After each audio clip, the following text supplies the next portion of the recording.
Hello, everyone, and welcome back to the MTG Goldfish Podcast, episode 120, your weekly podcast covering everything Magic the Gathering related.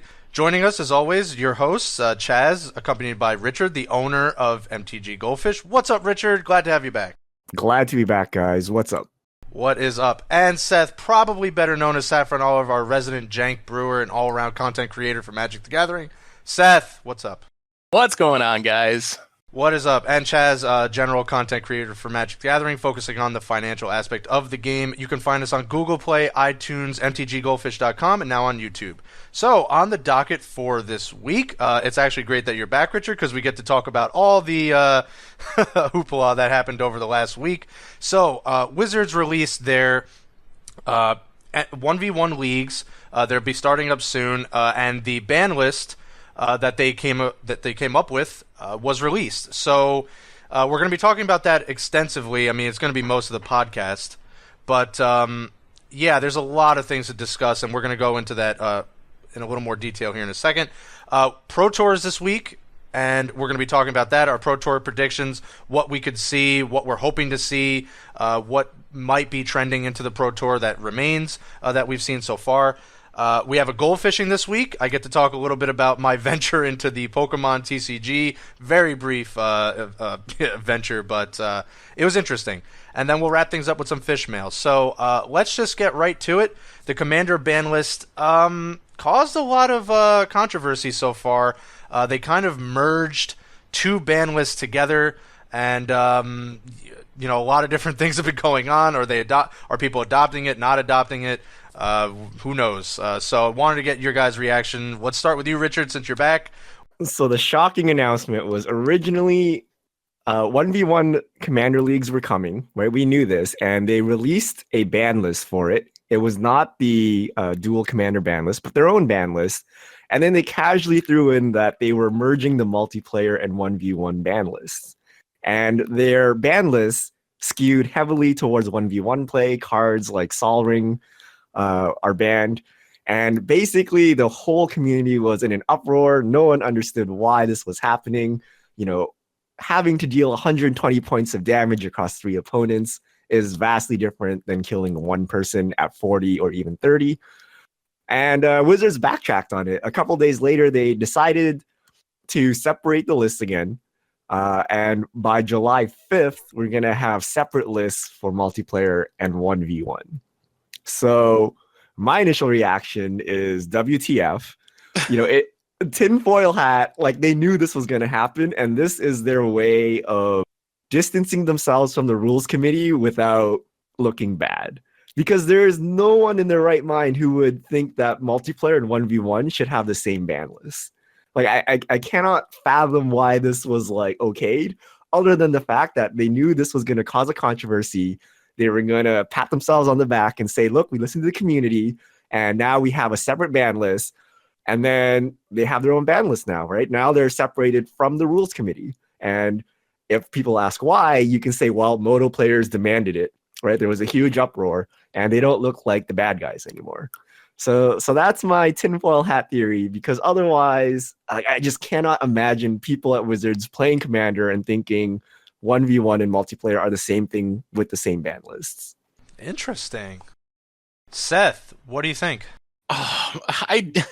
It seems like every single podcast we are talking about how Wizards makes some insane announcement and then walks it back a couple days later. That's been like the motif of this month of podcasts, and they did it again. And I too don't understand what they were thinking. I had a maybe more jaded take than Richard that possibly Moto wanted to kill multiplayer because it doesn't make them any money. They have to support the 4-player screen and make sure the cards sort of work and all that stuff for a format that they literally can't monetize at all. It doesn't sell packs. It doesn't run tournaments. They just got rid of Two-Headed Giant like a year ago, right when Oath of the Gatewatch, which somehow managed to be a Two-Headed Giant focused set. As soon as that released, instead of making sure Oath of the Gatewatch cards worked, they just got rid of Two-Headed Giant. So this is the only multiplayer format that's really left on Magic Online is kind of casual Commander. And the way the ban list came out, it made me think that possibly they were just trying to make multiplayer go away, because the ban list, while it was probably fine for 1v1, I'm not a 1v1 expert, but just looking at it, it's probably reasonable. For multiplayer, it would have been a disaster. Primeval Titans and World Fires and Upheavals and cards that like are clearly not fun and would make multiplayer like not even really playable were going to be legal. And then I don't know. So that was kind of my initial thought. I'm glad they walked it back. That was the biggest outcry from the community, was you got to have 2 ban lists. Like, that's the solution to this problem. So Wizards did get there eventually. So I'm glad that we ended up in an okay place. But again, like we've been saying over and over again, the process was super clunky, and the way we got to a probably good ending was not very pleasant. Yeah, it's kind of funny. Like, I am kind of, I mean, I've talked a lot about this with a lot of different folks over the weekend. Now, you know, talking with you, you and Seth, or you and Richard, I'm kind of in the middle, because Richard actually brought up a pretty good point, and I know it is kind of tinfoil hat, but you got to think sometimes it's like, did they really do this and then just kind of walk it back so they ended up as a net positive? So with everything that's been going on lately, you would think that. So I'm just kind of like in the middle.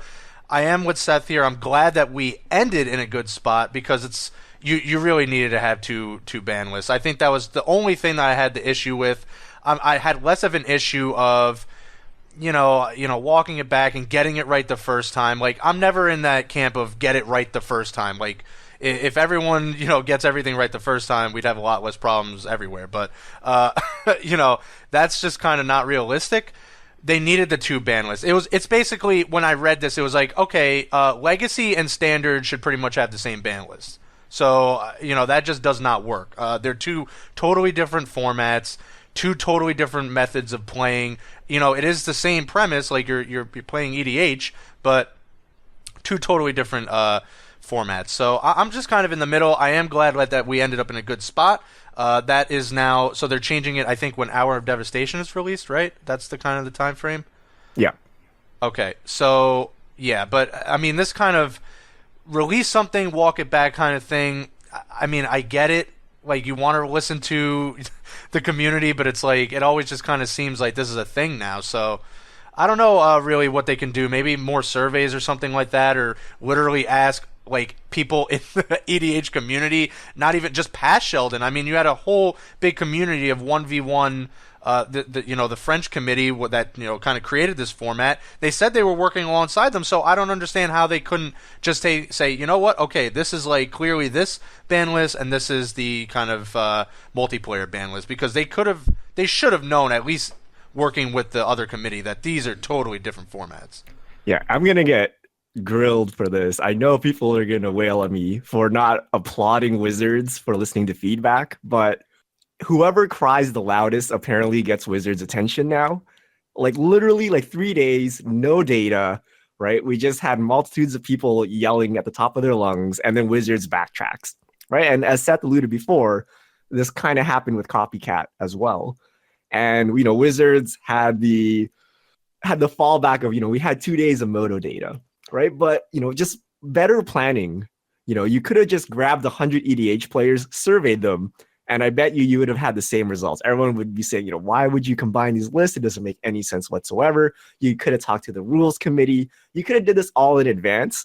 So when you flip-flop decisions in less than a week, to me, that's just poor planning and poor execution.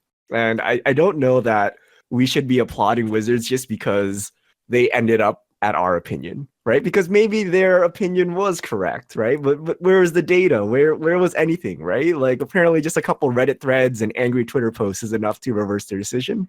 So it makes me like very dubious, and it makes me really fall on that train that they knew exactly what they were doing, and this is, the outcome they wanted. So my question for you guys, is it better to have Wizards control the multiplayer rules list or have it fall on the rules committee? Because that is a very controversial topic. It is. As we found out. Yeah.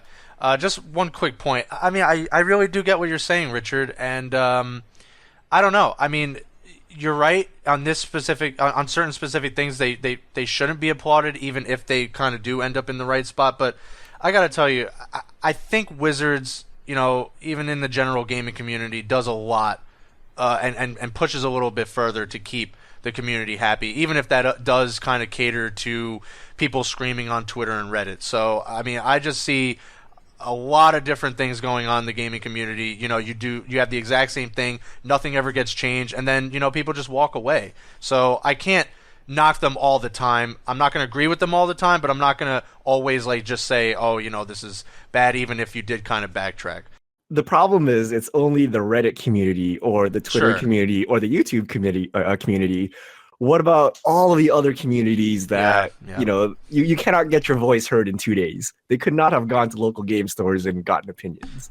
Right? And if we are to believe Wizards, that, the proportion of people on Reddit and YouTube is very small, then you're just listening to a vocal minority, which is a bit worrisome. But I mean, at least they did listen and something did happen. But again, it's very convenient that it fits my narrative this time, so I'm happy. Right? But what if I was not right? What if I was against this, right? Then, I'd be like, what WTF, right? But in this case, the outcome looks good, so we're okay with it. Absolutely right. Seth, you can jump in, and I'll actually answer the question you posed, Richard. So go ahead, Seth. I think that with Wizards supporting Commander now, it makes sense to have the banned and restricted list be in-house. I'm actually on board with that change. If this is some crazy manipulative way of getting there, like Richard kind of suggested with the tinfoil hat theory, I wouldn't be very happy with that. That's a pretty underhanded way to go about it, if that is what's happening. But I think that it would be good. I have always had some issues with how the Commander bannings are handled. And we kind of talked about this, I think, last week, Chaz. Or at least me and you talked off the podcast about how it's just a really weird system to have one somewhat insulated playgroup making bannings for the entire community based on what happens in their playgroup. So it seems like it would be better to have Wizards running the banned and restricted list, but I know that not everyone agrees with that. The counter argument is that that's not what Commander is supposed to be, and Wizards should keep their hands off of it because this is a community created and driven format.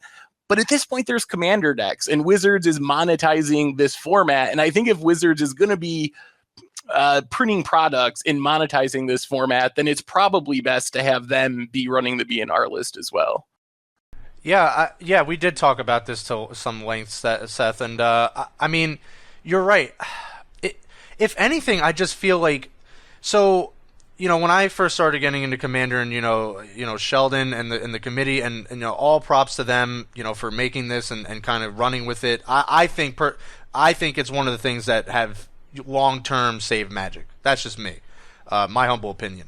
But it kind of feels like if everything's supposed to be in-house, then why was everyone kind of going along with that ban list to begin with? And now it just kind of seems like everyone's fractured because everyone's like, oh, Sheldon and the committee does, this. And, while it, you're not the first one to bring it up, Seth. I mean, they were like, oh, you have like a group of like 10 people and someone playing their like Feldegriff EDH deck in the committee wants their, Protean Hulk back. Like, that's pretty much how it gets unbanned.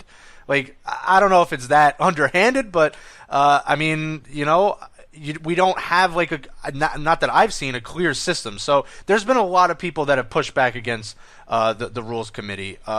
And if everything's supposed to be like their own kind of in-house, like, agreed upon ban list, then like what's really the difference? It always just seems to me that everyone went back to Sheldon's committee, even though they say, a lot of different play groups have a lot of different things. Like, yeah, okay, but that's still probably a small minority of the overall EDH community. I feel like this is now going to create a huge rift, even more so than before, because now you'll have folks still sticking with the Sheldon and his committee's ban list, and you may have people that say, you know what? I actually kind of agree with Wizards of the Coast. I'm going with their ban list. So, when you sit down for a table with Magic and you're like, all right, so which ban list are we using? I have like Soul Ring in my deck, so I've got to take it out. Don't have any cards to replace it with on my person. I think it's just going to add a lot of confusion. So to wrap things, all up, I think eventually people are going to start gravitating towards the Wizards of the Coast ban list. That's just me. I feel like once they have like an official stamp on it, it doesn't really matter if it's good or bad. I feel, it might take some time, but it's going to definitely get towards people just start gravitating to the Wizards ban list. I just think that's how it goes. And I should point out here that part of their second announcement, they did say that they're going to try to keep the Magic Online casual or multiplayer list as much as they can to match the official Commander rules and ban list for multiplayer Commander is published on mtgcommander.net. So it sounds like the multiplayer rules may still at this point be kind of run by Sheldon and the rules committee, or at least it will mostly adhere to their banned and restricted list. Yeah, so I agree with Chaz that eventually everyone will just take the WotC list. Like if you show up at a Grand Prix and there's a Commander side event, wouldn't you expect the official Magic list to be used as opposed to some random list on a forum somewhere? So, like, just in terms of branding and stuff, I assume people will just use the official Wizards one because it comes from Wizards eventually. And logistically, 100% it needs to be Wizards control. Like, for example, they released Commander 2017. They put Sol Rings in all of the decks, and then the rules committee decides to ban Sol Ring. Like, what are you going to do with all these products now, right? So logistically, they can't do this. What if the rules committee decides Breya is overpowered? Are you really going to ban out, the 2016 decks? It just doesn't work. They have to kind of have inside knowledge with R&D and have some agreement on, what the power level should be and whatnot. So long term, Wizards definitely needs to take over it. And the best solution would probably be, hire a couple of the rules committee people to join Wizards and work on, the actual ban list for multiplayer. And they can be the ones that help test the format and whatnot. So you can get the best of both worlds in that sense. But Wizards definitely needs it because you don't want their new shiny cards from their new products just being randomly banned, right? You don't want True Name Nemesis or something. Yep. Well, True Name Nemesis is actually balanced, but some unbalanced card, Commander being released and being banned immediately, right? You need the rules committee or the people controlling the ban list to be aware of what's in the new products. Absolutely. The other benefit is Wizards, because of Magic Online, actually can have a meaningful data set on Commander, which I don't think you can get in the paper world. Like, unlike tournament formats where you have sites like MTG Goldfish and other deck list sites that keep track of the metagame and all this, you don't really have that for Commander in the same way. But Wizards has that data thanks to being able to collect every single match that's played on Magic Online. So it seems like some sort of combination, like Richard was saying, maybe having some of the rules committee people be hired or be part of it, but also having access to a meaningful data set with thousands of games, hundreds of thousands of games, rather than our weekly Commander meetup is going to determine everything for everyone, would be a benefit in the long run too. Absolutely. And we've to some of your points there, we've already seen that happen. I do believe they should firmly work in tandem, as most they can to kind of keep things consistent, and take that ban list that they have now, maybe it gets changed a little bit, but it's overall consistent. But yeah, I mean, it's absolutely what Richard said. The logistics has to work that way because we've actually seen it before. I think it was Commander. What was the one with the round of like Oloro and the blinking one? Was that 2014? I believe so, yeah. Yeah, and like 4 out of 5 generals were banned within not even a few months later, and that's like 4 out of 5 useless Commander products. So I get exactly where Richard is coming from. If WotC, kind of takes control of this and has that, they're not going to be releasing those kind of cards where they're just going to be, they all talk about it and then the cards get released and they don't have to worry about, 8 out of 9 cards or, 9 out of 10 cards being banned or like 3 out of the 4 generals being banned. So they kind of circumvent that issue because it didn't really feel like they were working well. They were working together. Yes, they acknowledged Commander, but it just seemed like WotC was kind of doing its own thing. I think this way, if WotC takes it all in-house and is working with everyone like they did with the 1v1 Commander, committee, they should be doing that with Commander, and you'll find a little bit, I think a little bit more consistency there. But you're absolutely right, Seth. I think with this data now, when you have something like EDH Rec and it's a great tool and you see all these decks, that's great. But the only other thing you had was like MTG Top 8 or Goldfish, where you're tracking like 1v1 commander lists. Now, if you open that up to everything, it can lead to more meaningful decisions. So to end on a constructive note, all I really want for Magic Online is free-form commander where you can set your starting life total. So no ban list, and that way you can play any type of commander you want. It doesn't matter what the ban list is. If you have a play group, you want to play powered commander, throw in that Black Lotus, right? If you want to play tiny leaders, go ahead and change that life total, right? Like you can play all of these things if you just had free form commander. And I think that really embodies the spirit of Magic, right? Because commander was basically, let me play with all of my leftover cards and set up some house rules. And free form commander lets you do that, right? It lets you play whatever you want without being kind of imposed on by the rules committee, by Wizards, or whatever, right? So having that extra format, I think, would be very helpful. I do too. I got what I wanted. I think people are very happy. I'm very happy at the end result of them splitting up the 1v1 commander and the normal general multiplayer commander. Can't wait for those leagues to start. I know you're excited too, Seth, because to me it's a big deal. People can dismiss it and say, "Oh, it's not that big," but it's a pretty big. 1v1 was a pretty big deal. If you looked at some of the events that were going on, there were some large attendance, tournaments going on. 300 plus people at some of them at these huge 1v1 tournaments held over in Europe. So I'm really happy, and if they needed to do something, because not seeing a lot of those partner commanders on there kind of made me upset, because that stuff needs to go. So glad this is happening. Really excited for the leagues. Can't wait to jump in there.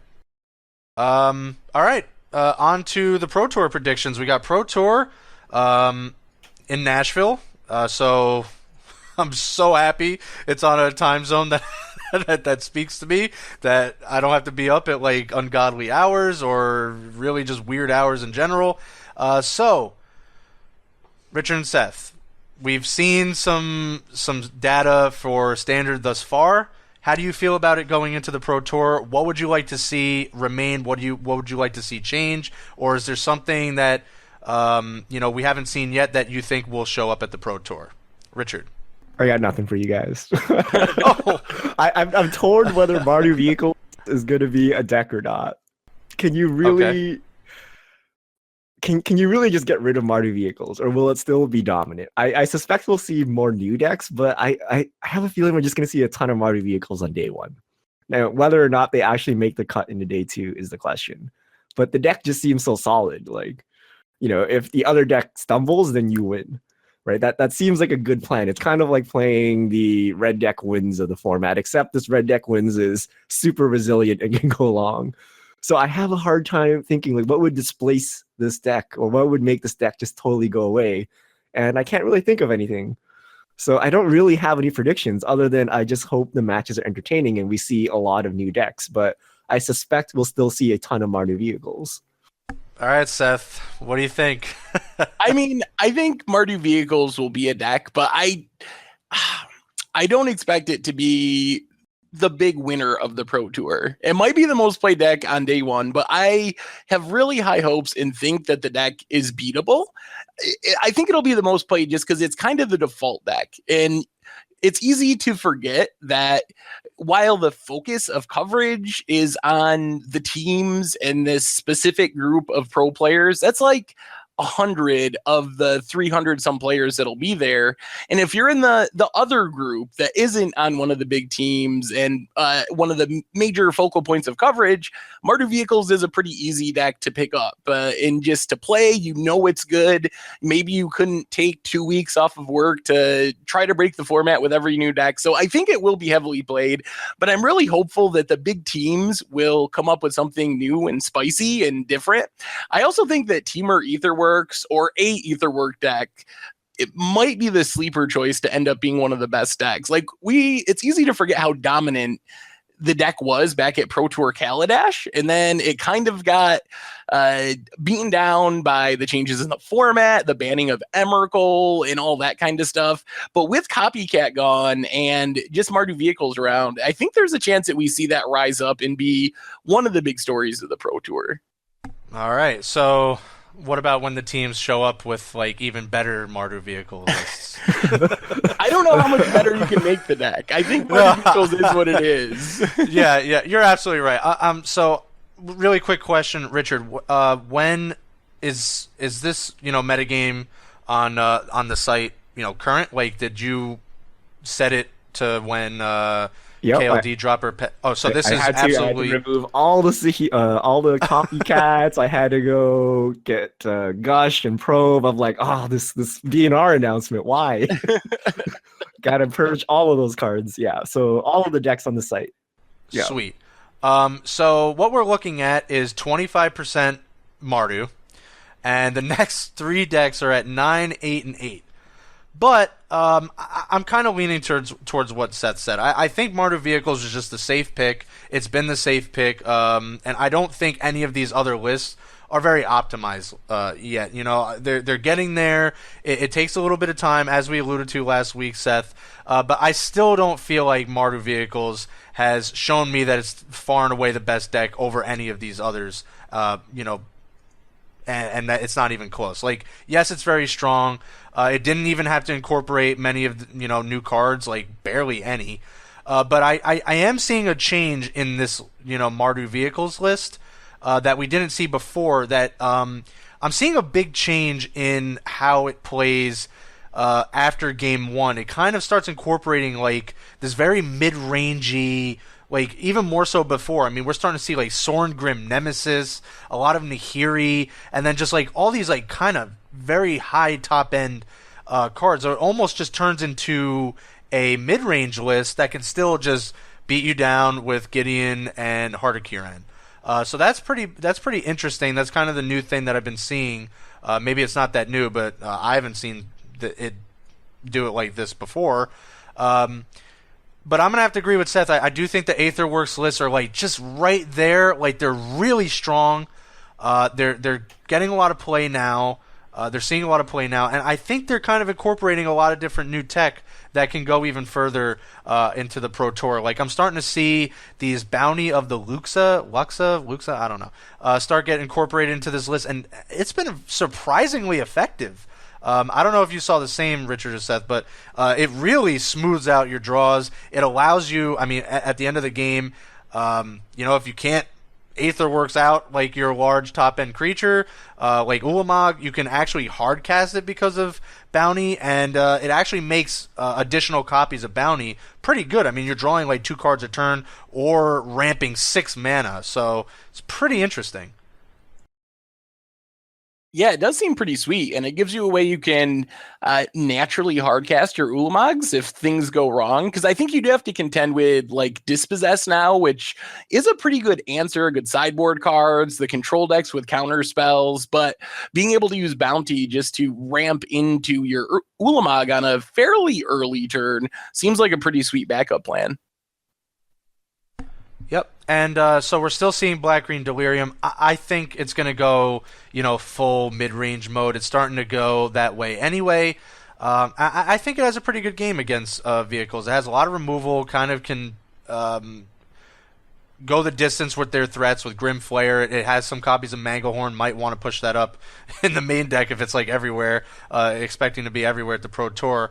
Ishkana is gaining a lot of popularity again because it just, kind of dumps a lot of creatures onto the board. That can block the Heart of Kiran and just gum up the works. So I think there's just a lot of things that aren't there yet, and I think that's why we're seeing this disparity. But I'm seeing a lot of different good things happen. Like, there's 2 ways to build the black-green list, though. I do think it's going to go the way of, like, the mid-range. But, people are making a strong case for the energy list as well. And bringing up this point again that we talked about last week, Seth, that these, like, Torrential Gear Hulk lists, I think, are going to have to go one way or another. Are they going the full Glimmer to Genius? Or are they going to start going more of the way of Pull to Tomorrow? How their spell package is going to end up breaking down at the Pro Tour. Do they go any kind of copies of Dynavolt Tower? Do they go 0 Dynavolt Tower? So there's a lot of different ways you can even go with that I don't think is optimized. And then I'm just hoping the Zombies list sticks around, because I love watching the Zombies list. It's really fun. I mean, I think that's some of the exciting stuff is hopefully coming out of this weekend, even if we end up with Mardu being the best deck, hopefully we learn what the best green black deck is. Is it better to be the Delirium Ishkana plan or the more aggressive energy plan? What's the right way to build a control deck? What's the best colors of a control deck? And we have that same question really with Aetherworks Marvel. We see this Bant list that's been kind of coming up instead of Teamer. What's the best zombie deck? Are you mono black? Are you white black, or a graveyard based, maybe incorporating a merge strategy? So even if we end up with Mardu vehicles being the best deck, I think it's going to be a really interesting tournament, because so many of the other decks have major questions and people are still trying to figure out the right way forward, and they all seem to have potential to be tier decks. The Marvel decks, a control deck, the Delirium decks, the zombie decks, but we're just trying to figure out the right way to build them, and hopefully we come out of the Pro Tour with, if not the full picture, at least a much clearer picture of the best build of these archetypes. By the way, people are very excited about zombies because I've been selling a ton of zombie tokens on the MTG Push merch store. And I'm like, why are people just buying like 20 zombies? And then I looked at the results. I'm like, oh, there's a real zombie deck now. I see. Yep. So from a selfish perspective, I hope zombies wins the Pro Tour. But seriously, what's one card you guys want to see break out at the Pro Tour? Ooh. I had a couple, but if I had to narrow it down to one, I'm going to let you go first, Seth, because I'm going to have to just make my choice in a second here. Hard. All right. I'm going to go with New Perspectives. So there's been this crazy New Perspectives combo deck running around that can win from being tapped out on turn 6. You just cast your New Perspectives, you're completely tapped out, and you win the game that turn. So I would like to see that, or Paradox Engine. I root for that every Pro Tour. It still hasn't happened, but maybe this is the one for Paradox Engine. So I'm hoping for some kind of off-the-wall combo deck that we haven't really seen break out yet. Sweet. I'm going with one of the gods. I know Ronas is already pretty sweet. I don't actually care which one it is at this point, so I'm going to be kind of non-biased there. I would love to see Bantu. I think Seth and you both kind of have a soft spot for Bantu and want to see it be good. So yeah, and then like my 1B is Vizier the Menagerie, because I know it kind of like screams like just an EDH only card, but man, it can do some crazy stuff. I don't know if you've seen Todd Stevens streaming recently, but he was trying it out in Modern, and it was like doing some pretty crazy stuff even in Modern. So I think like I just want like a 30 creature full-on monsters list with Vizier the Menagerie. I think that would be like really sweet. I should have went second because Chaz stole my answer. I just want to see any god. Like, yeah. They're the face cards of the new set. And it's a shame that the gods kind of suck, right? Like, they're gods. They should be good. So just any god. Hazaret, maybe? I don't know. Just any god. Just show up and like do something useful. And I'll call it a victory. Yeah, definitely. Hey, Ronas is slipping in there as like a 2 of. It's keeping it... Oh, we need a 4 of. We need a 4 of, like, focus of the deck, not this card 74 and 75 in my deck that I'm just throwing in because I invested deep and I want to go on camera and spike my Ronuses. No. It has to be a central theme of your deck. So to wrap it up, again, I'm with Seth here. Even if Mardu Vehicles ends up being, still the thing going forward, I think this meta is better off without Copycat, and has shown that, there's still like 4 or 5 pretty sweet deck lists that you can choose from, and it's not pretty much just an auto loss. Like, it's not just coming down to a 2-deck standard, and, there's definitely viable options out there. So there's already 4 or 5 that we've seen. Even 6. We're pushing like 6 lists. Even if that gets knocked down to like 3 or 4, 4, I think that's pretty much still a win.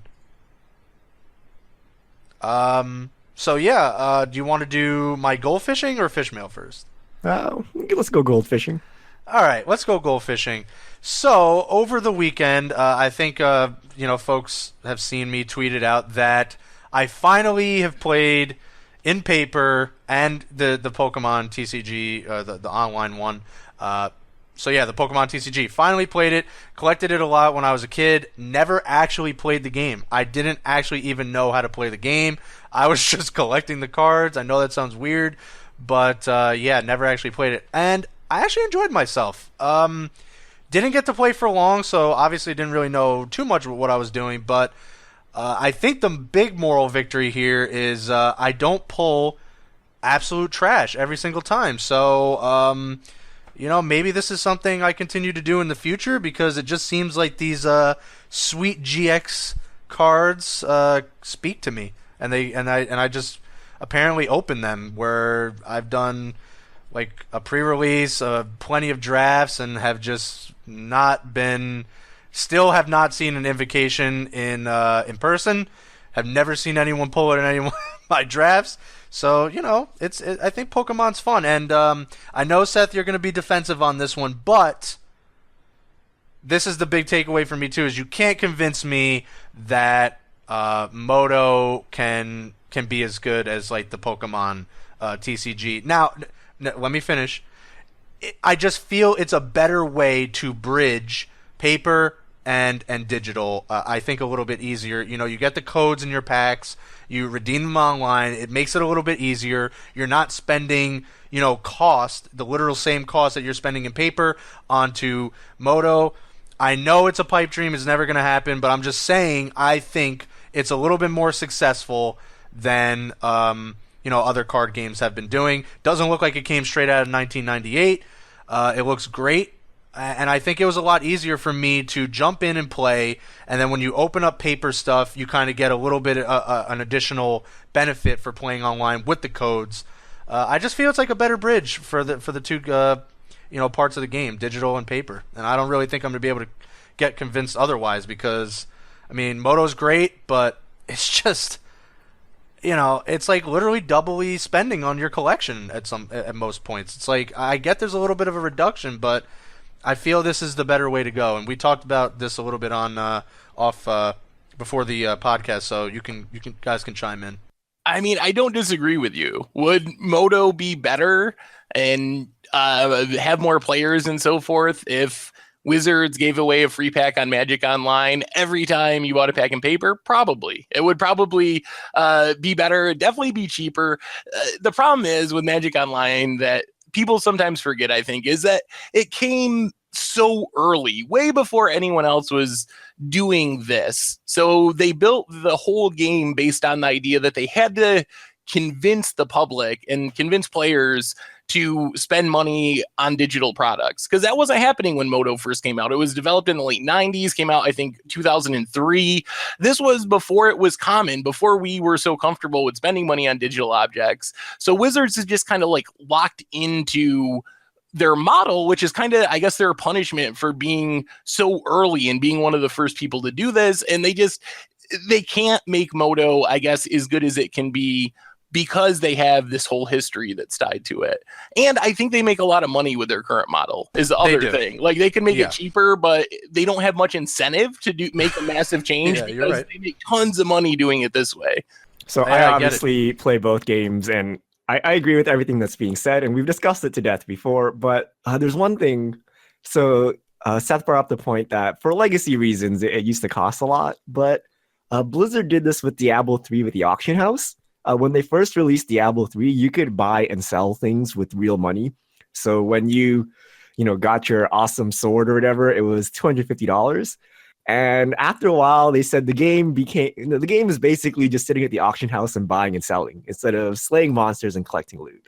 So they decided to axe the auction house, which is basically wiping your quote unquote collection to $0. Because previously, every armor you owned, every sword you owned, theoretically was worth something. So you can always just sell it and make some money. But they made them not tradable anymore, which means they basically go to zero. So there is precedent for that. And I think Wizards would be better served if they followed the League of Legends model, or kind of the Hearthstone model, where make your online game free to play, but charge through the roof for non-essential cosmetics. You know, have special tokens, have special card backs, have special playmats, have, you know, Noah Bradley do some super exclusive Magic Online playmat, right? And sell that thing. I think you got a lot more players just paying money through the roof for those things instead of, you know, actual cards. Because as you increase your player base, you're just going to get rich people who then don't mind spending $1,000 on foiling out their deck. By the way, make foils look legitimate as well. So like things like that, because, you know, League of Legends is one of the biggest games and it's free. It's literally free, and it's literally funded by people buying non-essential skins just to look good. Right? Like that's it. That's the whole game, right? Like I think Wizards would be better served following that, but that's kind of, my guess is too new and scary for them. Like I can't imagine them going to their board of directors and saying, look, we're making hundreds of millions of dollars charging for cards. We're going to bring that to zero and sell playmats. Like I can't see them convincing anyone. That's a veto. But I think, like, when you just watch people play Hearthstone and people are trying to, like, gold out their decks or whatever, right? It's just, like, non-essential. You see those Reddit threads where people foil out their legacy decks, right? Like, that's a lot of money. And, you know, that's worth, like, 100 players or something, right? So I don't know. I think that would be more successful. But I agree with Chaz. Like, Pokemon is just really easy to get into, and it's really cheap, especially when you compare it to Magic. Yeah, you know, and I get it. I get all the, you know, discussions.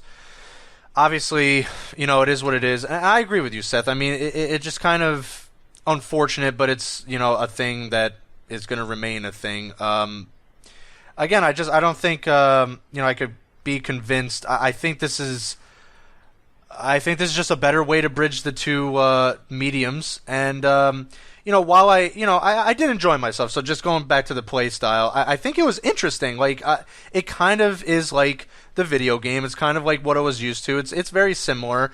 It was enjoyable, but I mean, let's just face it. It's not Magic. I thought Magic, like, very vastly eclipsed what I like sitting down and playing in terms of a card game, but it was enjoyable. I just think the real main thing here is that someone who has never been exposed, you know, you can get into this game much easier, and just the expectation's not there when, you know, someone wants to get into Magic.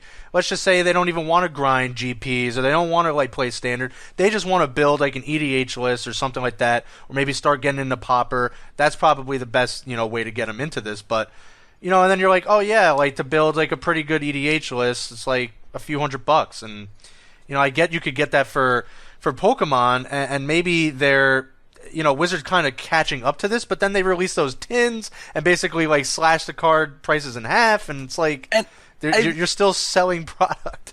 And that's only semi-true. Like, if you want to play Pauper, you want to play Commander, those formats are really cheap on Magic Online, because there's not demand for casual cards and those kind of cards. So it's not a few $100 to build to do that. But if you want to play competitively, it is expensive. I will grant that. I want to ask you, though, back to Pokemon itself. My experience with other games is mostly Hearthstone. And for me, Hearthstone, I get into it. I'll play it a lot for maybe a week, and then I won't play it for like a month or 2 months. That's how I play. Yeah, that's exactly how I play. Is that how Pokemon would be for you guys? Like, does it have this? For me, I haven't found another game that has this staying power where I can play it day after day like I can Magic. Yes. Yeah, for me, definitely not. Like, this would be a thing that, you know, kind of break it up, and then you don't play it for a little while, and then, I mean, Richard, you know, kind of brings up the point, and it's such a great point because it's true. It's just so cheap, you can kind of just get back into it whenever you want to. Yeah, it's really cheap, and I find myself playing Pokemon a lot longer because, you know, I build a deck online, say it costs $50, play it for 2 weeks, get bored, and then for another like $4, I build the second tier 1 deck, and then for another $4, I build another tier 1 deck. Whereas with Magic Online, you got to be pretty rich to do this. So I think that is enough in itself, and there's 2 formats. But I don't know. It's not as deep as Magic, but it's not as simple as Hearthstone, I don't think. But I haven't played Hearthstone in a while, so maybe that statement is not accurate. One thing I did want to touch on before we leave this, I don't want to turn this into a Pokemon podcast, but Pokemon makes a really good job, does a really good job making you feel like a winner when you open packs, because in Magic, a mythic and a rare look essentially the same. Right, the little thing that differentiates it is a little, red icon as opposed to a gold icon. Whereas with Pokemon, you have like full art supporters, you have GXs, you have super rares, secret rares, whatever, the gold cards, the silver cards. So everything looks like a masterpiece, right? There's clearly something special and different about the higher rarity cards in Pokemon, which you don't really get in Magic unless you open a masterpiece. So just changing like the borders of mythics or something would make opening packs feel much more exciting to kind of the casual Magic player, in my opinion. Yeah, that's exactly right, Richard. I mean, I really, and not like kind of like, pushing like, I mean, I really did. It didn't feel like, you're exactly right. Like, it didn't feel like every pack I'm just opening legit like, draft trash. Like every pack I was opening, there was an expectation that, I'm going to get something pretty cool. And, while it was probably improbable, like not very statistically likely that this would happen, but in a few packs, I mean, it just does feel like you're pulling some interesting stuff. Maybe I don't remember this back when I used to play, but now it's like you're pulling something out of almost every single pack, where it's like, exactly like you said, it's Magic. It's like Invocation or like a dollar rare or something like that. Like just imagine if instead of foil cards you get a full art foil. Yeah. Then all of a sudden like your crap common looks like so cool, right? And it looks way better than foil because it's actually alternate art or full framed or whatever.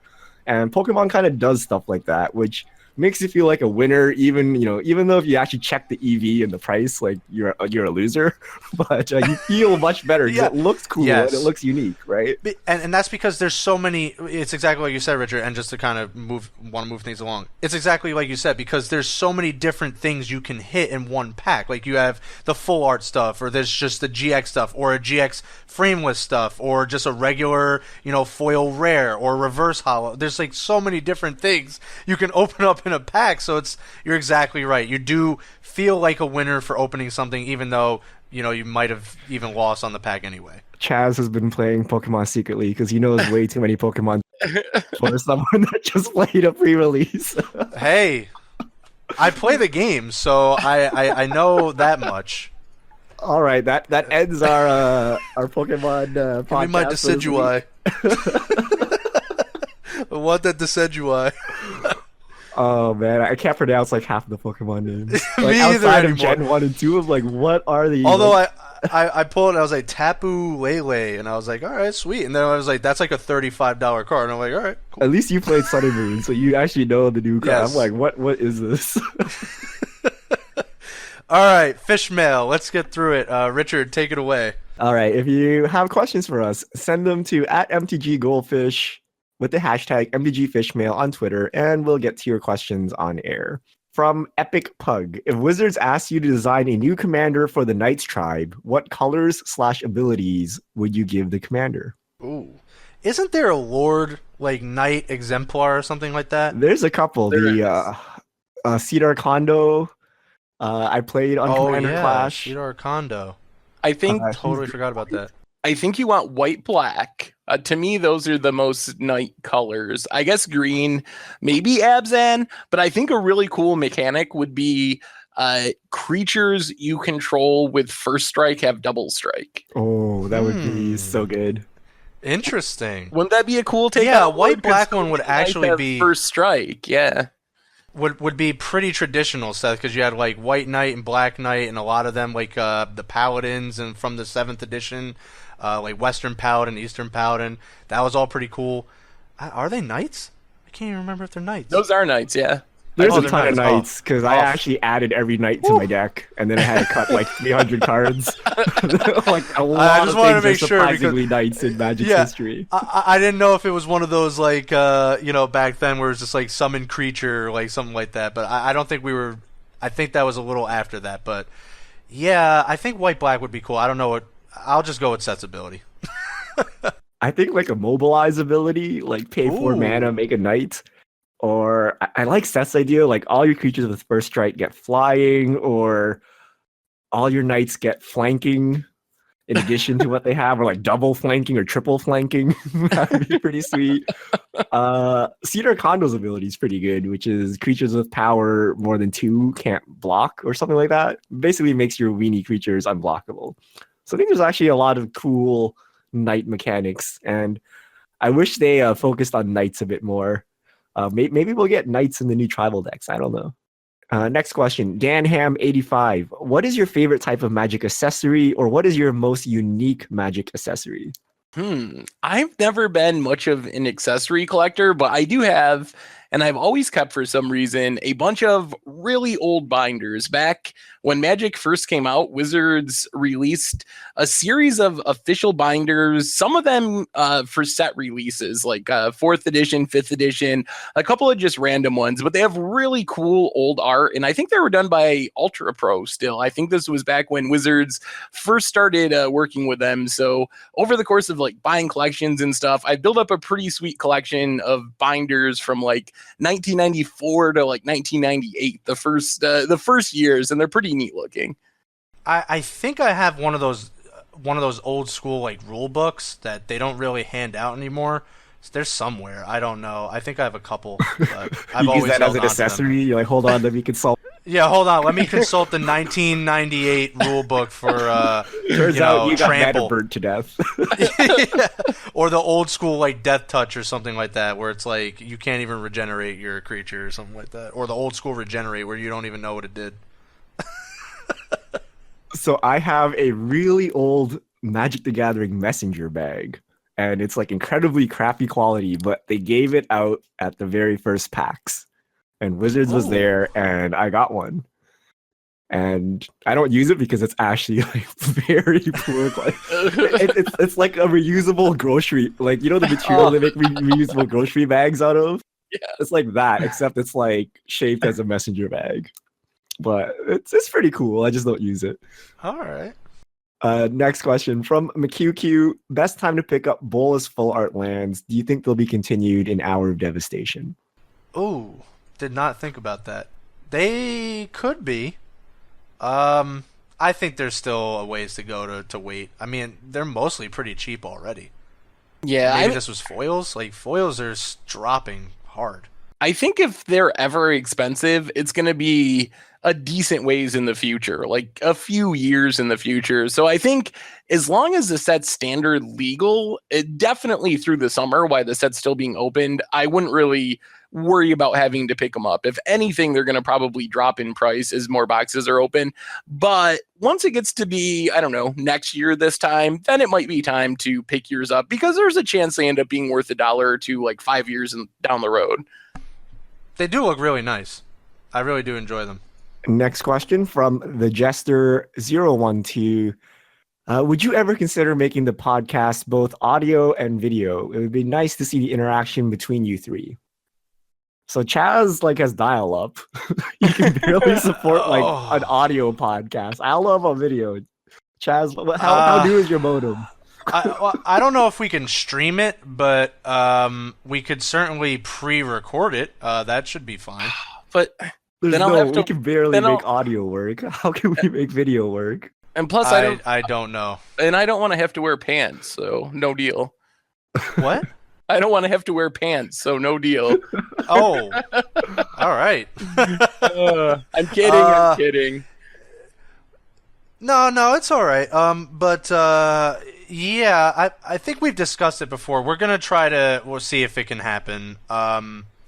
Hopefully, maybe there's something I can do on my end to kind of ease the terrible. Go to McDonald's and use free Wi-Fi. Yeah, pretty much. So if you see me repping the arches in the background, yeah. But we're gonna try to make it happen. I do think it would be pretty cool. I'm gonna see if I can invest into an actual like really good camera, like a 4K camera or something like that, so I don't have like really awful quality. Because if I'm gonna do it, I'm gonna do it right. It's not the camera; it's the internet, Chaz. Well, obviously, yeah, but that can change too. I can see if there's other options. All right, But next there's question. really not much. Shanderson93. We got some mental misstep questions. Would it be less broken if it was the same effect but 2 Phyrexian mana? Well, Yeah, Hey, probably. I I mean, it'd be less broken, but obviously. still broken. Right? Yeah, it would still. So let me ask you this: what would the cutoff be? How much life would you have to pay for that to be a bad card? I think 4 life would make it pretty good. Wait, would it would still be pretty good, but not completely So degenerate. would you play it in No, Legacy, Richard, at 4 life? Probably. Yeah, 6 At life. 6 life? Probably.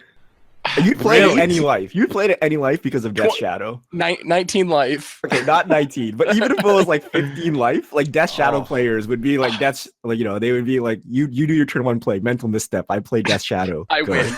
Right? Yeah, that's like true. Well, what it'll about be good at any effect. that's true. What about for fair decks though? Like, what would your cutoff be if you weren't playing Death Shadow? Would 4 life make it fair in that Four sense? I would definitely Yeah. play. Because Most of the time you're not dying in a race, and it's really like who can control the game. So 4, even like 6 life, maybe like around 6 or 8, it becomes So it a needs bit to too much. like but quad 4 life I would Phyrexian play. mana. Okay. Yeah. Especially in Legacy, because you don't have shock lands, right? Like 4 life is it's like nothing, right? That's true. And then like Vintage, like I'll stop you from drawing 3 cards. Right? Yes, right. I'll pay 4 life. Yeah, that's true. It's kind of like greed or something. Like how much life would you pay per card? Or like Bob, right? Like, usually you pay a lot. Oh, I've definitely paid the full cost on some Sylvan libraries. That's for sure. I think I'm totally cool with that. Bob could Like, probably 8 life, 2 cards. too. Sure, let's do it, right? Yeah. I think Was that Bob 4 per card? Let's do it. Bob would be played if it was you paid twice the mana cost. I think it would still be played and be really good. Yeah. All right. What would it be less degenerate or more degenerate if it was Stifle instead? So basically, No, Stone God, Rage. that is No, so hell, miserable. definitely not. yeah, like turn 1 fetch. Sorry, mental No, misstep. absolutely not. No, So leave it the way it It'd is. be They way didn't need worse, I it. think, Yeah. because you can just stifle fetch lands. One more misstep question. What if it was just 1 blue mana? Would that card be playable? Yes. One blue mana counter convert mana cost 1. Because I don't I think that so. exists in Magic. I think we I don't only think have it mental does. misstep. I think it would be playable, but it would be a lot more balanced because now you have to play a blue deck to Right. do this, and you can play around a misstep now. Like you can play something they misstep and then you daze them or something, as opposed to misstep where it's free and you really can't play around it. Yeah. I But, think it'd I still mean, be come on. good, but It's not like you really have to twist people's arm to play blue in Legacy, Richard. Come on. I'm just saying everyone can play misstep in Vintage, right? Well, yeah, that's true, but Okay, so that's enough mental misstepping. Legendary Hero 7. I recently started playing Moto and was wondering where you do most of your deck testing. So, 2-player queues, leagues, or practice rooms. Where do you guys play for testing? For testing, I tend to play 2-player queues. Sometimes leagues, but I think mostly 2-player queues. For me, the casual rooms or the whatever practice rooms are great because they're free to play the games, but you get a really wide mixture of decks. Even if you go to like tournament practice, you're not going to necessarily play all real decks. So if you're really trying to test at a more competitive level, you almost have to suck it up and pay a couple play points or event ticks to be in the 2-player queues, because you just run into so many janky decks in the practice rooms, in my experience. Yeah, I think I usually play leagues, like unless the deck is so questionable that I don't want to play 5 games with it. Because usually if you're testing it, you got to play more than like a couple matches anyway, so you might as well just go play a league. But if the deck is just really questionable, you don't know if you're going to play 5 games with it, then 2-player queues. All right, next question from Lagrania. What are your thoughts on SCG attempting a monopoly on modern and legacy events while Channel Fireball and WotC lock in standard? They should do it. I mean, I think it's a pretty golden opportunity for them to seize that. They should definitely do it. And obviously, actually, this ties into because they just announced that their new tour, Seth, has a ton of modern events on it. Yeah, the second half of the year has 8 modern, 2 standard, and a couple of random, I think 1 legacy, 2 team, but 4 times as much modern than standard. So I'm excited for it. I love watching modern tournaments, so I'm excited to see increased support. And if that's how it has to break down, with SCG being the modern and legacy place and GPs and Channel Fireball being focused on standard, I don't think that's necessarily a bad thing. At 3-3 Beast, what's the deal with the disparity of Modern Masters 2017 Damnation versus Planar Chaos Damnation? One is 20 and the other is 40. I don't. To continue to answer the question, I think the MM17 right now is going to be underpriced for at least a little while longer, but it's going to start trending up. I mean, the other versions, there's like what? There was the player, there was the judge, there's the normal, and now this one. And the other 3 versions did not budge at all. So it's really like you're buying Damnation at like a 50% discount. That's probably not going to last that much longer. Yeah, it's kind of somewhat normal to see older cards like that where people, like, even though it's only a set symbol, there's some amount of prestige in playing the original versions of cards, at least for some players. So apparently it's old frame too, right? Yeah, old frame. Oh, that's even a better point. So I mean, there's a lot of people that just want the original printings. So I think that's part of the reason as well. Yeah, but normally even the newer like reprinted cards start to trend back to somewhat where the other versions are. Well, we gotta start another round of Damnation memes, so Wizards has to wait another 10, 15 years. Yeah, I mean... Next question from @randomkeho. How come poutine is a Canadian invention and not American? I didn't even know it was a Canadian invention, so Yeah, me either. news to me. Wait, what? wait, because you guys are from upstate New York, you guys actually eat poutine quite often? No. Is that... I don't eat. I don't know. No. I mean, you know what poutine is, so that's good. Yes, I did not know it was a Canadian invention. I literally did not even know that. Oh, to me, poutine makes so much sense. You like gravy and fries and cheese, whereas like chili fries, oh my god, I can't eat chili fries. So actually, fries and gravy is really popular around here, not with the cheese. And we had this restaurant in the town where I lived, and the guy that ran it thought he was like this high-class chef, and he would literally, if anyone ordered French fries with gravy, he would get so mad and like yell at them and wouldn't serve it to them because he thought it was like, I don't know, below him to make French fries with gravy. Yeah, upstate, that's definitely it. That's a typical like Buffalo Bills. Like, Upstate New York is basic. You have Tim Hortons, you're basically Canadian. Yeah, it's pretty you close. can probably get poutine at your stores. Yeah. From Miguel is a Matt or Big Lisa at I don't know. This name is hard. Oh, Miguel Isamat. There we go. There's a space in the actual name, not the Twitter handle. Do you guys actually come across salty players on Magic Online? How do you deal with them? I'm sure Seth comes across them a lot more than I do. I don't play as frequently, but actually, I've come across my first time playing paper in a draft. Someone did not shake my hand. That's the first time I've ever came across that, so it actually ties into that. Basically, just move on. I mean, I don't. The more time you spend just like feeding, the salty player, I mean, it's just easier just to close it and just keep moving on. I think I just said okay, and I moved, and I just walked away. Yeah, I mean, that's sort of my technique on Magic Online as well. I actually think I run into less salty players now that I'm somewhat well known, because I get a lot of people like, oh, hey, Seth, or oh, I know you. And I think that keeps people from being salty with me to some extent when they might be if I was just some random person. But if I do run into someone like that, I just don't engage. Like if someone starts being salty, the nice thing about Moto is you can close the chat or ignore the chat. So I don't say anything back, because even if you try to say something nice or something that'll make the situation better, it's normally not going to work when someone's in that state. So I just don't say anything when it happens.